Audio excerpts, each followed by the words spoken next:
It's already been one whole year since the release of MiHoYo's Zenless Zone Zero. And what a year it has been. I stand before you today, a changed man. In my vast repertoire of things I regularly chose to hate on, both mobile and gacha games have been expunged. You love to see it. ZZZ has been a complete game changer for me. Before this, I didn't have a very good opinion of gacha games at all. Hell, I thought they were a complete waste of time. Like, why get so invested in something that's just going to be shut down in a few years anyway? Sure, the games themselves are free, but they're full of tempting microtransactions. These companies use every trick in the book to get you to spend, and you'd have no choice but to spend to get everything you want. Right? The devs themselves aren't interested in making a quality product.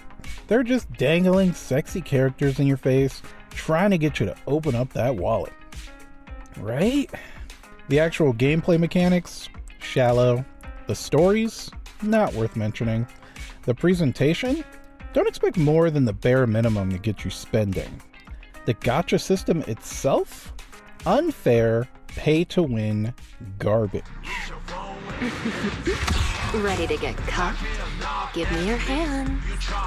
Right? This is precisely why you shouldn't just hate on things without doing your own research first. Now that I've actually spent an entire year with ZZZ, and Nikke got us a victory, but that's a discussion for another day, I now know everything that I thought I knew about gacha games is just bullshit. It's not true. This game, this free game, is a better video game than 90% of games releasing today, with developers who are actually passionate about their craft and doing the best they can to deliver a high quality experience. Zenless Zone Zero isn't just a gacha game. It's a full-on action RPG, and when it comes to being an action RPG, there's a very short list of games in the genre that even come close to this level of quality. That's not to say it's perfect. I've got my fair share of gripes with it, but I'd be lying if I said that playing it each day wasn't a highlight for me. So, get comfortable, grab a snack, smack that subscribe button, fondle that bell, and welcome to an outsider's review of Zenless Zone Zero's first year. We're going from free-to-play skeptic to low-spending legendary proxy. Let's get into it.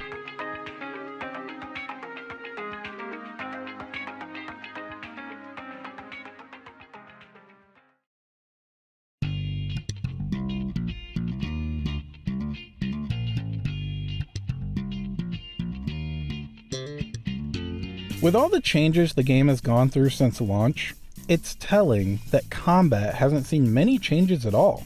ZZZ's combat has stood the test of time, and I believe it'll continue to do so. It's the main strength of the game, and it's not even close.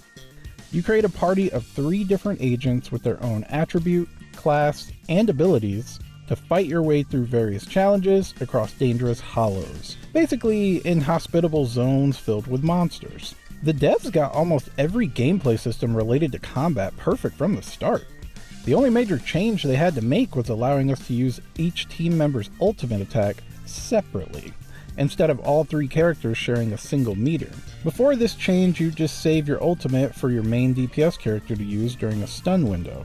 But now, everyone gets to join in, and ultimates on stun agents are now especially useful. I think an easy way to explain how strong the combat is in this game is to simply look at the team you're given from the start as a free-to-play player. Anby Damara, Nicole Damara, and Billy Kid! Together, they form my favorite faction in this game, the Cunning Hares. With just these 3 agents, you will interact with every combat mechanic that forms the foundation of ZZZ's combat, and any limited agents you pull from the gacha just build on top of that foundation. I think there's a very strong case to be made that if you can't have fun with these 3, then this game just might not be for you. Now, as much as I love the Cunning Hares, they aren't perfect. The fact that they aren't perfect kinda just adds to how good they are as a starting team in a gacha game. Like, peep this. Based on how you pair agents up, they gain access to an extra ability, right?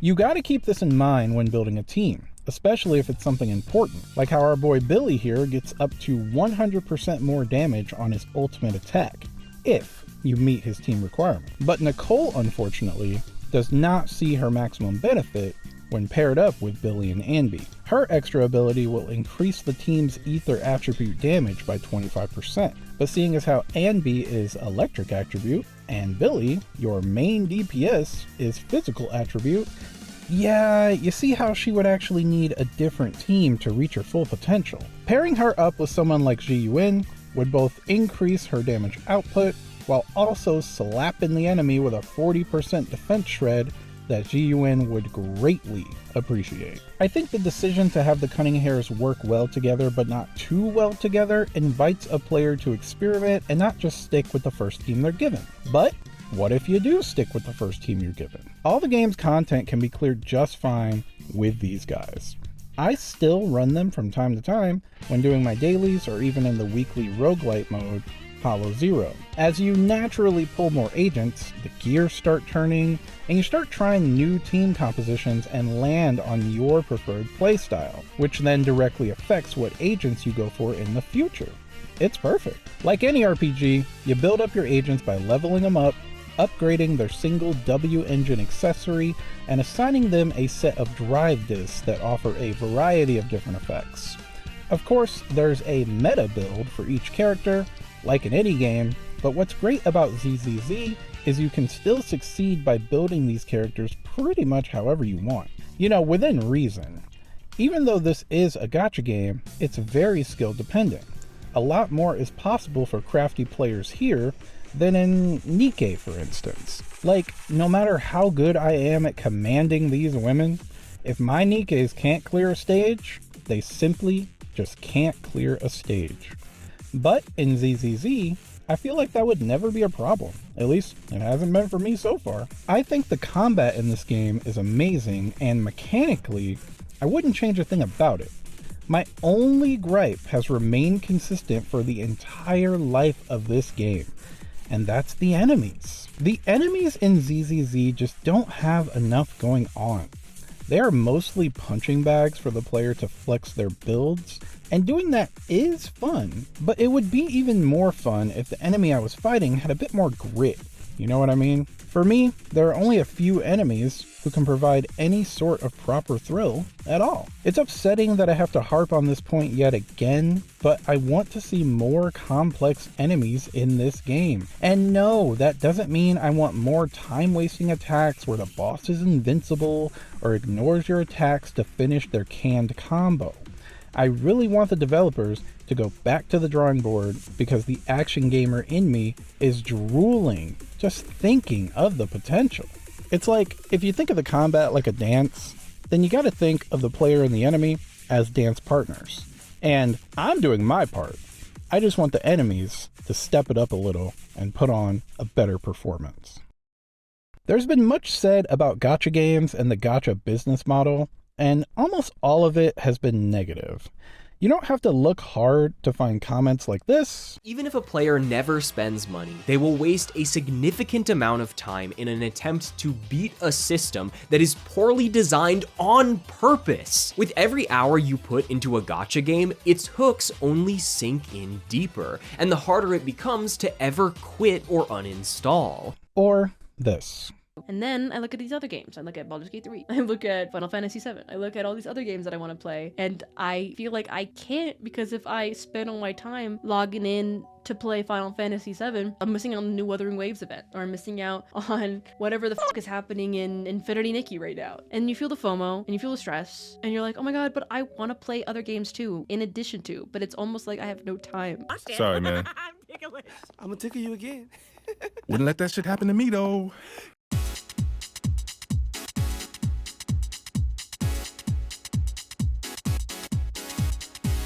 I want to talk about that business model for a second, because I think it's being blown way out of proportion. So, if you didn't know, gacha games are called that in the first place because their entire business model mirrors that of real-world gashapon toy machines that are really popular in Japan. Just like in ZZZ, you make a blind purchase with the hopes of getting a rare toy or collectible from the machine. I think it's pretty harmless fun, But like anything in life, some people can take it too far and put themselves in a bad position. Yes! From the airborne squad. I will be joining you for a brief moment. Not a single off banner, although that was pretty rough. 18 multis and only 4 SSRs? Bruh. Now that I'm deep into 2 of my own gacha games though, I've got 2 aspects of this whole system that I just do not understand the hate for. First, when it comes to real world gashapon machines, you always have to spend money to test your luck. With gacha games though, you're given some other type of in-game currency that you earn for free just from playing the game, and you use that to pull characters instead. That's why these games are able to be played completely for free. Yes, I know you can also spend real money to buy more of this currency, but you never have to. The game isn't that hard. You're never gated from any content, and there's even plenty of trial periods to mess around with agents you don't actually own. What are people really dogging on here? Is it the marketing? I mean, sure, these games always have great marketing. I see Bernice's fun dance, and of course I want to pull her. Yi Shuin looks like the type of woman who could sell her bathwater. Of course I want to pull her. I see Pulchra getting a massage, and of course I want to pull her. And also, perhaps explain some things to my family. Now that I've tried it for myself, this argument just seems incredibly flawed. And instead of blaming the game itself, or the developers, why don't we instead blame this ass-backwards FOMO culture that we all live in? I don't know, take a little personal responsibility?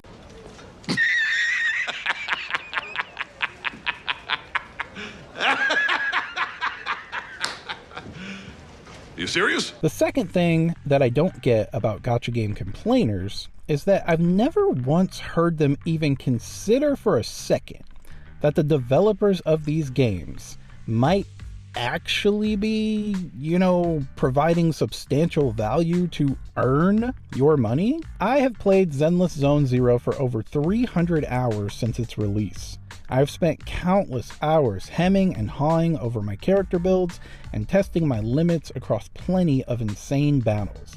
I have been experiencing a story that I genuinely enjoy with characters I love, and all the while have been treated to a best-in-class presentation and a soundtrack that is filled with nothing but bangers. If I've learned anything over the years, it's that you should support the things you love, and I love Zenless Zone Zero. I want to see it be the best it can be. So for a while, I had this really exhausting internal struggle going on where I was still a free-to-play player, and even though I was here having the time of my life, I didn't want to put any money into the game, only because of the horror stories I'd heard about gacha games over the years. But I did also think that the developers deserve some support, especially because of how much fun they provided me already. I thought that if I started paying, I wouldn't be able to stop, and then I'd wake up one day and realize I was now a gambling addict. Doesn't that sound fucking stupid? This shit really had me out here like Hank Hill when he accidentally smoked some weed. But one day I said screw it. I'm going with my gut. The truth is, I have played way worse games that cost way more money. And if my small contribution can help keep this game I love going, then what am I complaining or hesitating about? ZZZ has a $5 monthly pass that offers you extra in-game currency as a daily login bonus, and a monthly battle pass that is $10 a month, but features a variety of different bonuses. This last year, I've had the $5 pass here and there, and I did buy the battle pass a few times as well. I mean, if you do get the $5 pass each month for a whole year, that's only $60, the typical price of a brand new AAA game. Well, the previous typical price of a AAA game. I'm not going to sit here and tell you how to enjoy the game or spend your cash, but I will say this. Don't let anyone make you feel bad for supporting something that you genuinely enjoy, especially if that thing is consistently putting out nothing but quality content that makes you happy. As long as you're not hurting yourself or anyone else to do it, it's all good. Well, with all that serious stuff out of the way, how was my luck this year? Since launch, the devs added 21 new agents, with 6 being free for everyone, and then an anniversary S-rank selector as thanks during version 2.0. Ignoring the anniversary gift for now, that means we've had 15 characters that were limited to the gacha. Of those 15, I wanted 12 of them, and I got 10 of them. I really can't complain. Also, looking at this, I definitely have a type of character that I favor. Order, Mr. Edgeworth! Order! I order Miss Trigger to put her whole butt, and nothing but her butt on my face. Objectifying! There was a period of time where anomaly characters were all the rage and putting up absolutely stupid damage numbers compared to everyone else. When Miyabi finally came out in version 1.4, like many players, I prioritized her. This means that Lighter had to serve as a sacrifice, and I missed him. The same thing would happen with Hugo, who dropped right before Yixuan. He never stood a chance. Something cool about ZZZ is that it actually tries to keep its power scaling consistent across agents. Miyabi is a Void Hunter, an elite class of characters that we really don't know a lot about. Her power is leaps and bounds ahead of everyone else's, and that is reflected in her gameplay. She is an anomaly agent who scales off of attack and crit percent like she is an attack agent. It's a nice touch. You don't skip Miyabi. I was lucky enough to get 2 extra copies of her even, but missed her W engine. I know, shameful. Yixuan is the latest limited agent I went for, scoring 1 extra copy along the way. I also picked up her W engine, and as of making this video, she absolutely destroys everything in this game. Now, on paper, I don't think she's as strong, quote unquote, as Miyabi, but she just has so many mechanics and buffs stacked in her favor that I just feel like she can't lose. To promote her release, the devs even had her square off against Miyabi in an absolutely beautiful animation.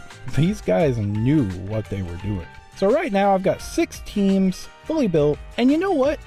I think I'm honestly content.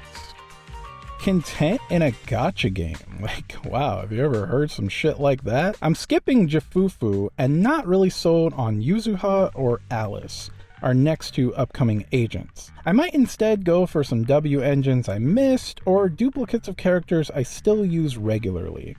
But in the end, I actually really like engaging with the limited banners and managing my resources to be ready for upcoming agents that I know I'll definitely want added to my account. Man, when that S rank hits, From now on, we're allies who have each other's backs. I feel that in my soul.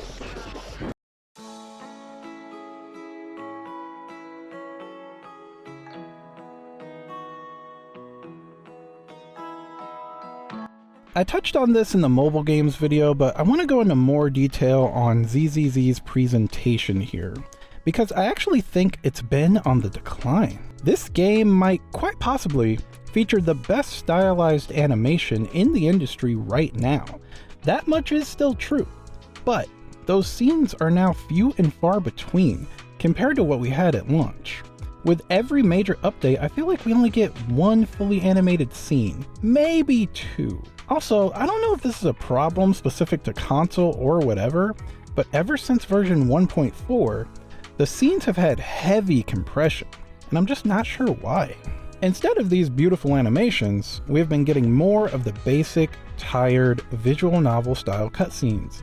If y'all know me, y'all know I hate these with my whole heart. I don't know if it's realistic to ask for more of those highly polished animations, but they really do so much to elevate the experience and endear you to the characters, making you want to pull on their banners that much more. Even the digital comics that we used to get have been slowing down, and I really enjoyed those as well. It's not perfect, but when it's firing on all cylinders, I don't think that there's a stylized game, anime style or otherwise, that looks better than this one. And with some of the stuff that Arc System Works or CyberConnect 2 have been able to pull off in the past, that is really high praise.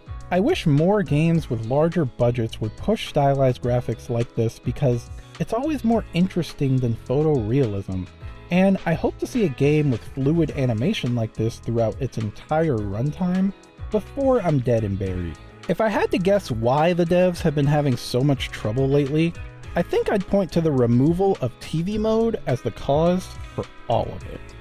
So let's get one thing straight off the bat. I am not a TV mode defender. I thought the mode sucked and was 100% not fun to play. I'm glad it's gone and I don't want it to come back. But I think we are still definitely dealing with the consequences of that mode's removal. See, the main characters you play as in this game are the proxy twins, Belle and Wise.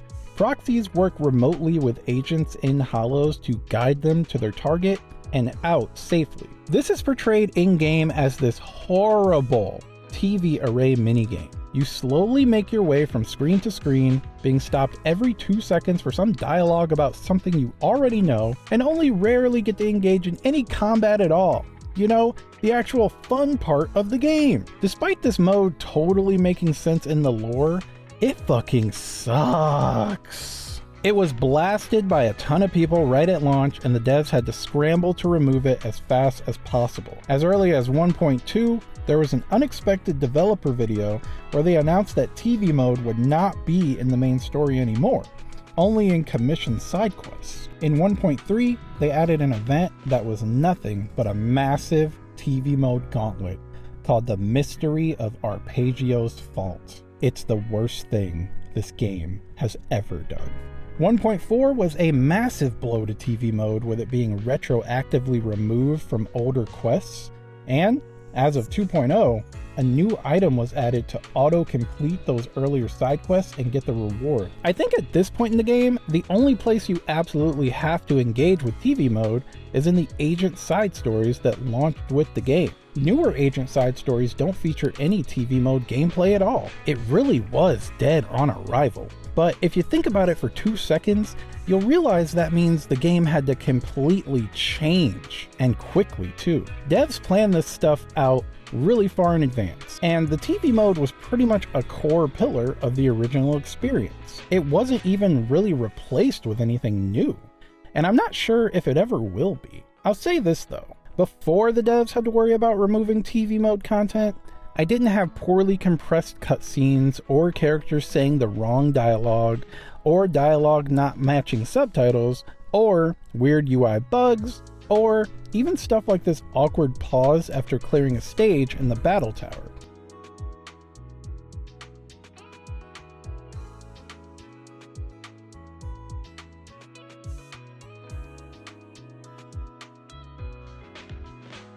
It also heavily affected the story. Now, the proxy twins are able to traverse the Hollows themselves in person because they've awakened some sort of latent ether ability. All this amounts to are some simple puzzles and a few pixel hunts, but it's so silly having Belle and Wise in the Hollows. Like, why wouldn't they want to just continue using EOS remotely so that they could stay safe? They cannot fight enemies. It's just not safe, and plenty of people have gotten fucked up or worse just because they're present when they shouldn't be. I'm gonna give the devs the benefit of the doubt here, because it can't be easy to basically rip out a major part of your game like that, especially a live service game like this one. It seems to me that TV mode was a real labor of love for the developers. Someone at the company really wanted that shit to work, but people just did not give a fuck. And it's their bottom line that matters most, after all. Rest in peace, TV mode. You will not be missed. Well, that pretty much wraps up what I wanted to say. Man, that was a lot. I really love this game, despite its flaws. I think that if my problems aren't addressed by this time next year, then I'm gonna be way harsher in my next annual review. But for now, I'm having a blast collecting characters and building them, and I'm excited for what comes next for the Proxy Twins and the City of New Eridu. Are you liking Zenless Zone Zero so far?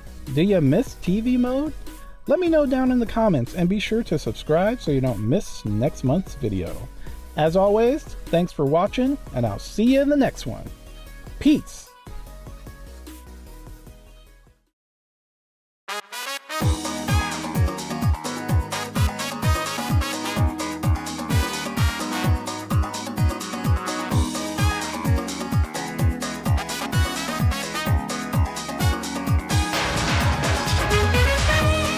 and take my money.